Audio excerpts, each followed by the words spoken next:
Welcome back to another episode of my trading vlog, where 80% of my views come from returning subscribers like you, so hit thumbs up, and if you're not subscribed, consider it. Let's start with AMC, GameStop, we'll touch SPY, and then let's kind of make the rounds randomly as I feel like it. AMC finding some downside today, down 4.78%, crossing the bearish reversal confirmation level at 435. There was a high and tight flag through here, which did not confirm. As price left that channel in after hours and pre-market, it popped into the open, it looks like. This wasn't even in the open. This was in pre-market, and then we found this big spill down. This has a complex zigzag semblance to it. A, B, and C. Really, there's going to be like a fractaling of measured moves down. That is A, B, C, and then X and A, B, C. What we have now looks like another set of flats back to back. Maybe we have waves A, B, and C. And C might extend here into some sort of triangle. Maybe I'd try to draw that.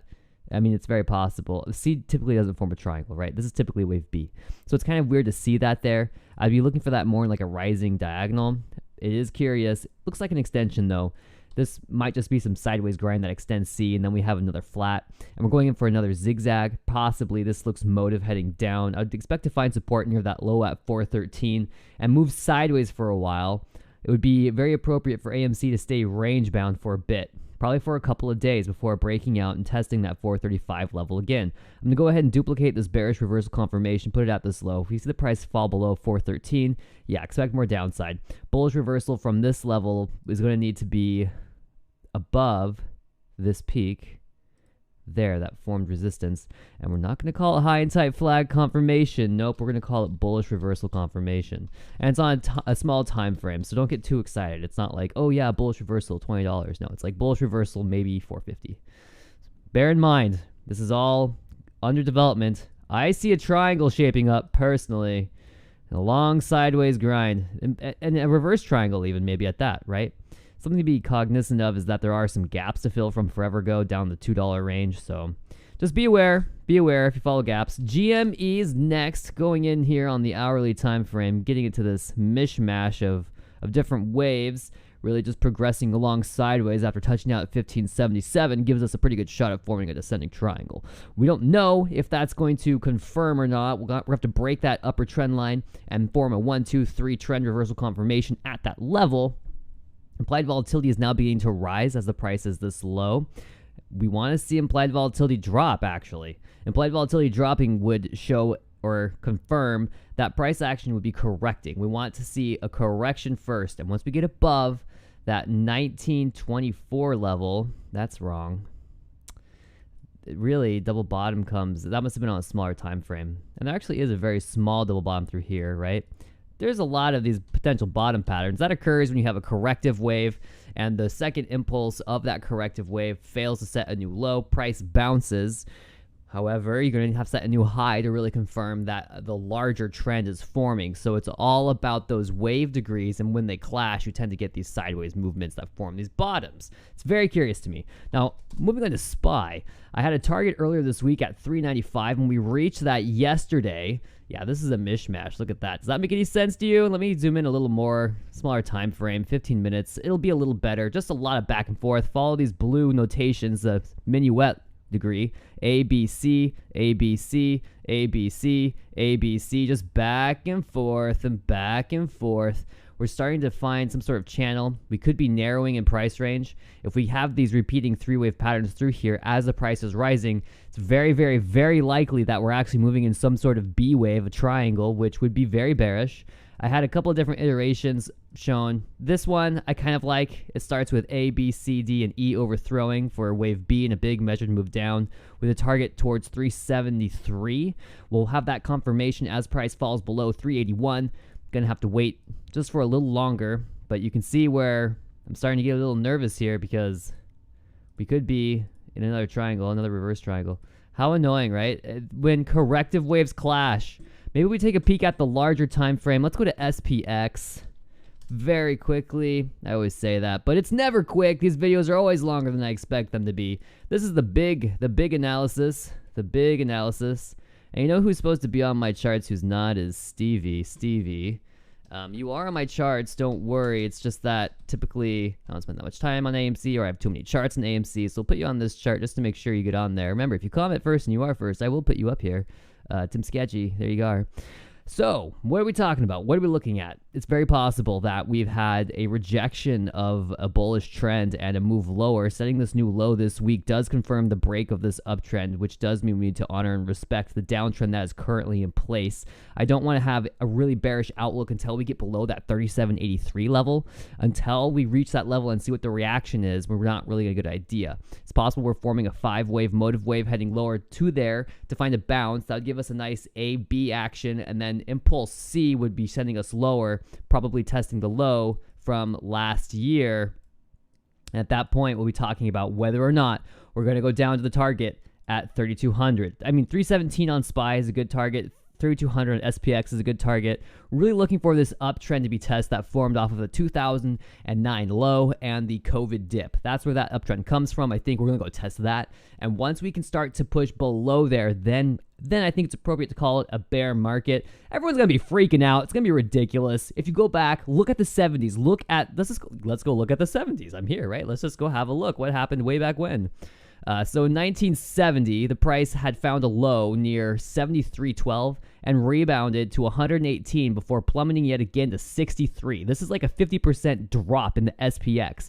If this happened now, can you imagine the mayhem? Can you even imagine what would happen? Can you even fathom seeing SPX at like $2,000? No one is thinking that's going to happen, and people would just lose their shirts, right? But honestly, in terms of percentage gains and relative losses, that's not a big deal. I have these cycle waves shown here, and waves 1 and waves 5 have like a 200% gain in each of them. It's insane. So remember, the markets can make big moves, and a lot of these things can happen, and it's not the end of the world. There's going to be a lot of fear out there. Please don't buy into it. Fear is the enemy, so why freak out about it? Don't. Keep your head on. Listen to me freak out about other people freaking out. Okay, let's talk about SLV. We had a massive push higher. I was looking for this flag formation to make a massive measured move up, leading up towards $21, and we just about got there. I was holding a bunch of calls, and they were pretty much worthless at the start of the day, and I managed to get out with just a manageable loss, which was a big sigh of relief for me personally, because I gotta tell you, if we didn't have this rally today, I was going to be like out of cash to day trade, because I've been trying to put all of my money into Playboy. I'm trying to accumulate a long position in Playboy. That's the goal right now, is to accumulate a position. And I'm going to do a video on Playboy because they had earnings, and I'm actually pretty happy with what I heard. I'm digesting the numbers, and I'm thinking to myself, yeah, this company will be cash flow positive if it just stays the course that it's currently on. And a lot of the things that are hurting the balance sheet aren't cash issues. They're things that are non-cash, like goodwill. And when you buy a bunch of companies and the markets go down, I mean, yeah, you're gonna have some goodwill write-off. That's gonna happen, and that's like the majority of the red that's in Playboy's spreadsheet right now. Anyway, so that's coming later. SLV finding a high near $21, not quite reaching there. I think that this is just the beginning of a 5-wave structure, and we're seeing wave 4 now. 2 seems to have been some sort of flat, so wave 4 might be a sharp, that is to say a zigzag, and we might get a couple of zigzags through there because of how many extensions occurred through wave 3. It's kind of hard to say. I think this might be a 5th wave extension of that third mini wet wave. The target was 2079, just about got there, turned around, and now we're starting to find some reversal. Implied volatility is beginning to drop. I am expecting in the future, though, to reach a much higher range, up towards 2135, expecting to see that soon. When you zoom out on the silver charts, on the silver future chart, it is insane. Let's open silver futures here.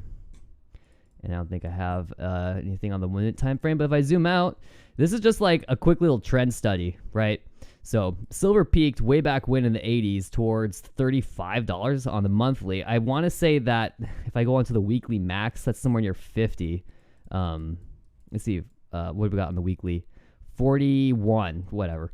And well, we hit 46 in 2011, and since then the price has been in a massive correction cycle, and that correction cycle ended in 2020.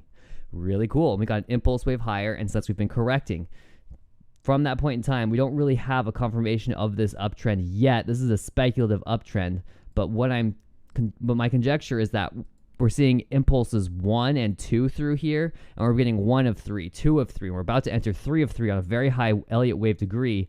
And if we get a full extension, we're looking at 84.54. This is why everyone who was into the silver squeeze is excited is because there's like a legitimate technical analysis that supports that kind of a move, especially when you have commodities that aren't responding to inflation at all yet. Look what happens in 2009. 2008, you see this big dump.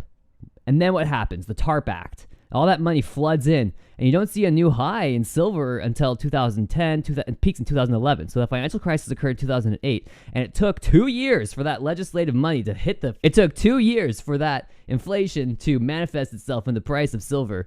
And yet again, we've had a moment in 2020 where we had a ton of money introduced into the system, and it still hasn't shown up yet, and it's been a couple of years. So it's time to start seeing that money. The analysis supports it too. There's going to be a small downtrend through here we need to break. It's really a horizontal level, but that's the downtrend right there. We're hoping that this is a partial decline in this descending broadening wedge, and we'll find a push higher towards 42.97 this year. These are price targets for this year, and this is why I'm so bullish on silver. SLV is an equity, and it follows silver, so you're gonna know it's like 2064. It's below the futures price. That's just a thing because it's an equity. It's not actually the silver.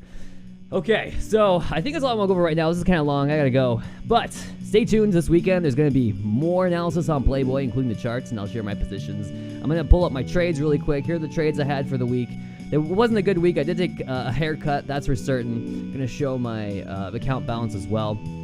I transferred $70 into my account so I could close the covered call I sold on my Playboy shares. I just wanted to scooch back the expiration, so I bought or I sold an April call. Anyway, the money that is coming in from YouTube, I'm going to be placing that into Playboy. I'm just going to be doing that. The whole goal, all of this, is just to try to build a position.